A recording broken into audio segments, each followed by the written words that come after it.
उन्हाळ्यात जेव्हा हीट वाढते तेव्हा पक्ष्यांना ताण फार लागते. तर आता आपल्या शेडमध्ये काय ऑटोमॅटिक पाण्याची सिस्टीम तर आपण लावलेली आहे, पण प्रॉब्लेम काय होतो, काही पक्षी आपल्या बाजूला येऊन बसतात. म्हणजे जे आपलं कोपी आहे ऑटोमॅटिक सिस्टीमची, इकडे पक्षी आहे ना असे बाजूला पण येऊन बसतात. पण त्यांचा काय प्रॉब्लेम होतो की त्या पक्ष्यांना ना आतमध्ये पाणी प्यायला भेटत नाही. मग आपल्याला काय करावं लागतं की जे भांडे असते तुम्हाला असे ना जागी जागी आपण पाण्याचे भांडे लावतो.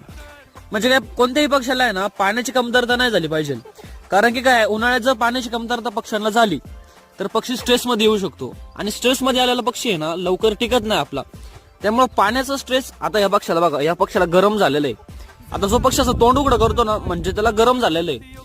आता पाणी तर आपण मारलेलं आहे शेडमध्ये स्प्रिंकलर चालू करून, पण आता तुम्ही बघू शकता की जागी जागी आपण ना एक्स्ट्रा पाण्याचे भांडे पण ठेवलेले, इकडं म्हणा त्या झाडाखाली पण ठेवलेले आणि पलीकडे पण ठेवलेत. आणि असे जागे जागे पाण्याचे भांडे ठेवले ना म्हणजे बाकीच्या ज्या कोंबड्या आहे आपल्या शेड मधल्या त्यांना पण पाण्याची कमतरता भासत नाही व ते पक्षी स्ट्रेसमध्ये येत नाही.